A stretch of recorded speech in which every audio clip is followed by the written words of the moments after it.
हर हर महादेव दोस्तों, आप सुन रहे थे मेरे साथ मनमर्जियां भाग 97। पिंकी के दिल में गोलू के लिए भावनाएं उमड़ने लगी थी। गोलू के साथ बिताए सारे पल एक एक कर पिंकी की आंखों के सामने घूमने लगे। बारिश में भीगते हुए पिंकी घर पहुंची। उसके घर उसकी लखनऊ वाली कजन आई हुई थी। उसने पिंकी को भीगे हुए देखा तो कहा, पिंकी तुम तो पूरा भीग चुकी हो, चलो चलकर कपड़े बदल लो वरना बीमार पड़ जाओगी। पता है सुमन, आज भीगने का मन कर रहा है, पिंकी ने खोए हुए स्वर में कहा। पगला गई हो क्या? अंदर आओ, मामा जी ने देख लिया ना तो गुस्सा होंगे। कहते हुए सुमन पिंकी का हाथ पकड़कर उसे अपने साथ ले गई।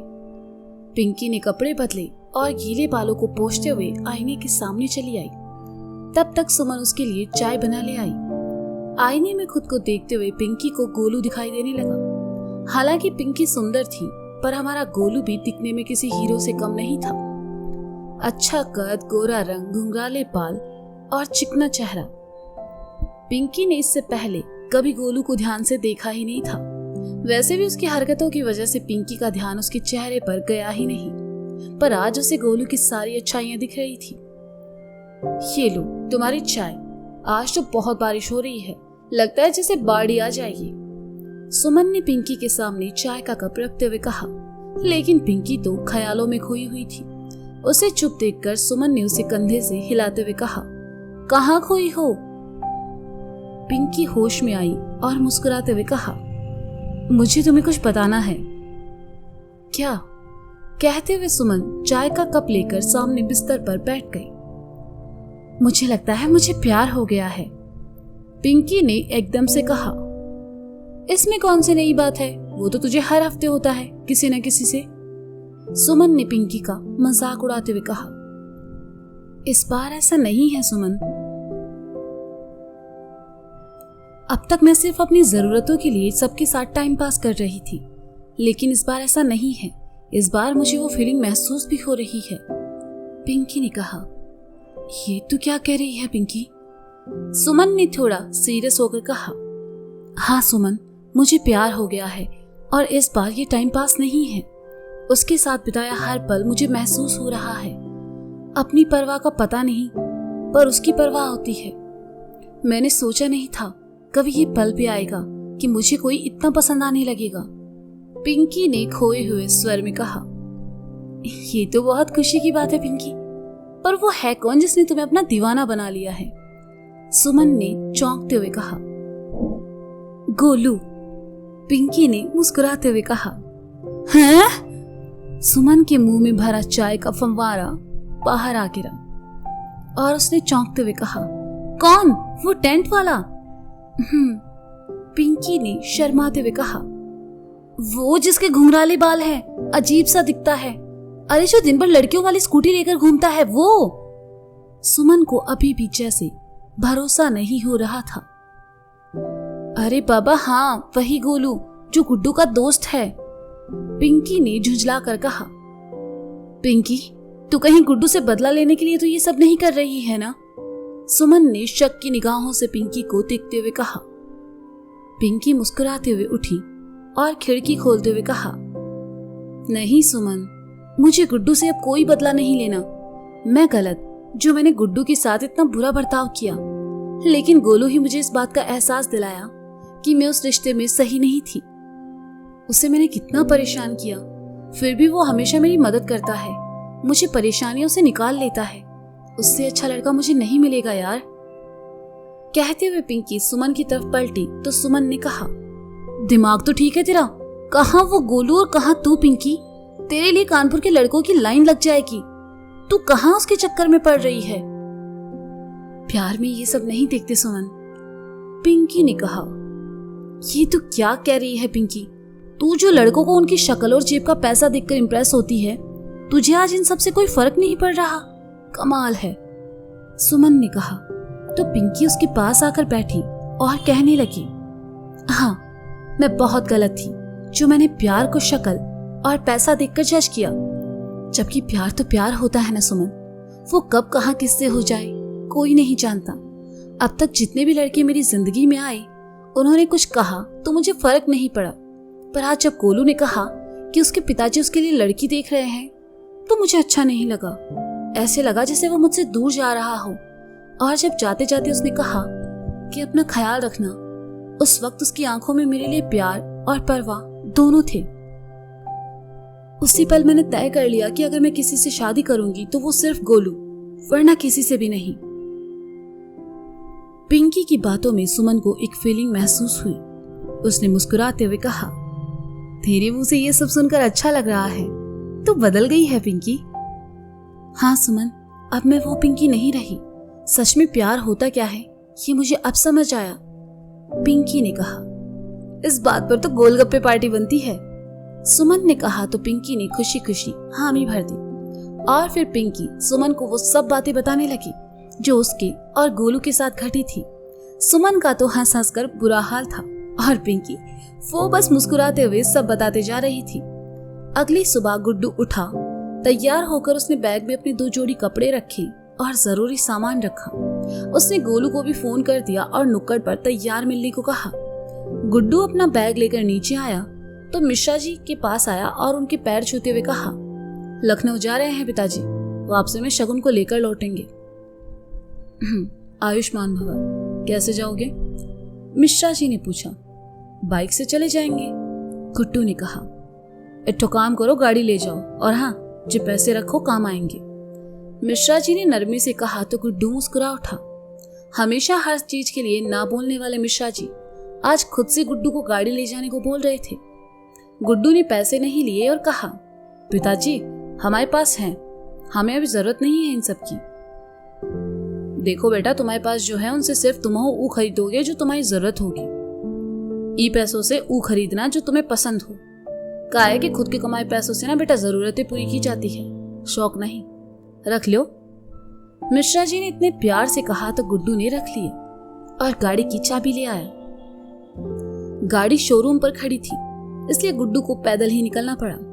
गुड्डू को जिम्मेदार इंसान के रूप में देखकर मिश्रा जी को बहुत खुशी हुई।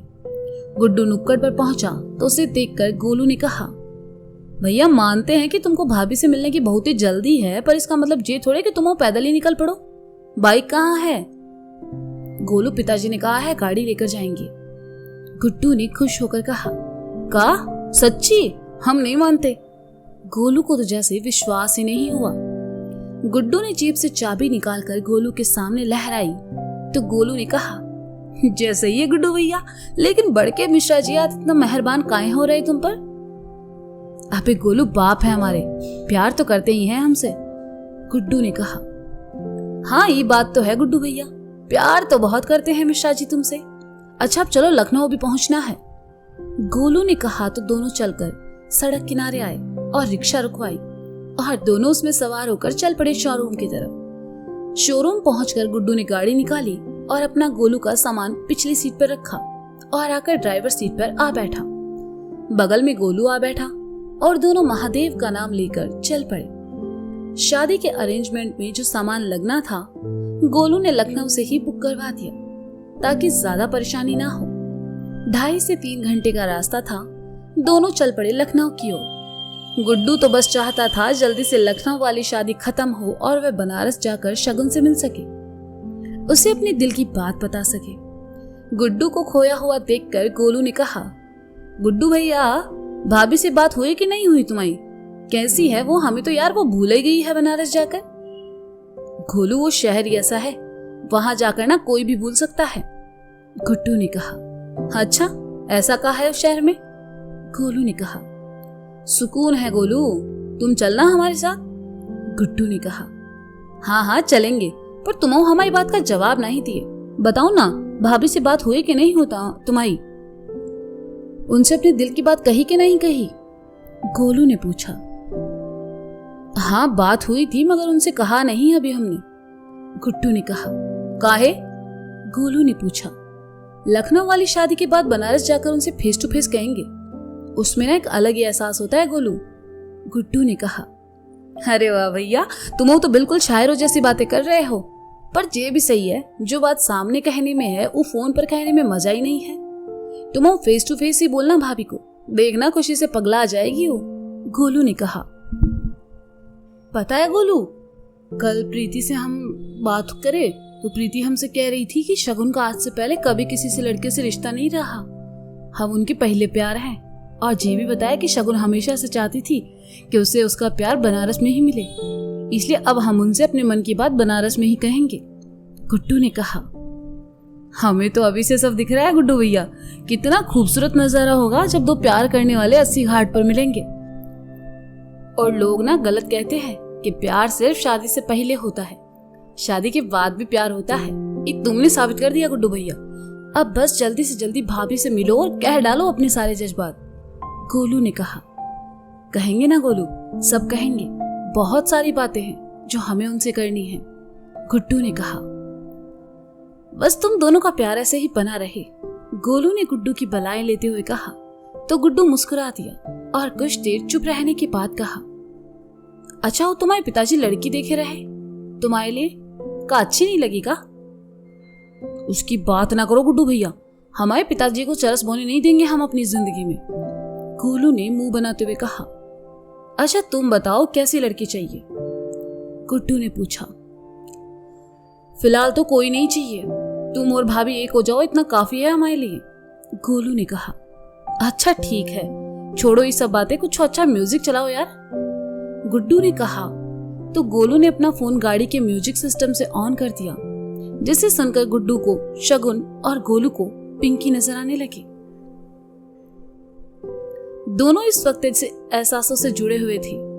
2 घंटे बाद गुड्डू ने एक ढाबे के सामने गाड़ी रोकी और कहा, गोलू फ्रेश हो लो, फिर चाय बोलकर आते हैं। गुड्डू के जाने के बाद गोलू गाड़ी से नीचे उतरा। मौसम बदला हुआ था, शायद कुछ देर पहले यहाँ बारिश हुई थी। बारिश में मिट्टी की सौंधी खुशबू गोलू के नाक से होकर गुजरी। धूप का एक कतरा नहीं, बहुत ही रोमांटिक मौसम था। गोलू ने अपना फोन निकाला और 2-3 सेल्फी लेने के बाद बाथरूम चला गया। फारिग होकर गोलू ने हाथ मुंह धोया और चाय लेकर गुड्डू की गाड़ी की ओर चला आया। गोलू ने चाय पीते हुए कहा, अच्छा भैया एक तो बात बताओ, जब भाभी से मिलोगे तो क्या कहोगे उनसे? तुम्हें काहे जानना है? गुड्डू ने कहा, अरे भैया बताओ ना, हमें भी जानना है, रुको हम रिकॉर्ड कर लेते हैं। गोलू ने अपने फोन का कैमरा चालू करते हुए कहा, अबे रिकॉर्ड काहे कर रहे हो बे? गुड्डू ने कहा, अरे जब तुम्हारे और भाभी के बच्चे होंगे तो उनको दिखाएंगे उनके पिताजी कितने बड़े रंगबाज थे। भैया कुछ तो कहो ना यार भाभी के लिए स्पेशल। गोलू ने रिक्वेस्ट की तो गुड्डू ने चाय का कप गाड़ी के बोनट पर रखा और कहने लगा, हम हैं गुड्डू मिश्रा, मस्त मौला अपने खुश रहने वाले कानपुर के रंगबाज लौंडे, जिन्हें अपने बालों से और अपनी फटफटिया से बहुत प्यार है। पर जब से तुम हमारी जिंदगी में आई हो सब बदलने लगा है। हम बदल गए हैं, हमारे जीने का तरीका बदल गया है। अब हम वो गुड्डू रहे नहीं जो कभी हुआ करते थे। खुद से भी ज्यादा तुम्हारी परवाह करने लगे हैं, तुम्हारे बारे में सोचने लगे हैं, तुम्हें पसंद करने लगे हैं और तुमसे प्यार करने लगे हैं। हाँ, हमें तुमसे प्यार हो गया है। I love you Shagun, I love you. Guddu भावनाओं में इतना डूब जाता है कि अपनी बाहें हवा में फैलाते हुए जोर से बोल पड़ता है, I love you Shagun, I love you. Guddu Golu की ओर देखकर मुस्कुरा उठता है। उसकी आंखों में उस वक्त शगुन के लिए बेइंतहा प्यार उमड़ जाता है। गोलू उस वीडियो क्लिप को संभाल कर अपने फोन में सेव कर लेता है। तो दोस्तों, ये था मनमर्जियां भाग 97। इसका अगला भाग आप जल्द ही सुनेंगे मेरे साथ। तब तक के लिए शुक्रिया, बाय बाय, अपना ख्याल रखिए और हाँ, सुनते रहें मनमर्जियां मेरे साथ। Bye bye.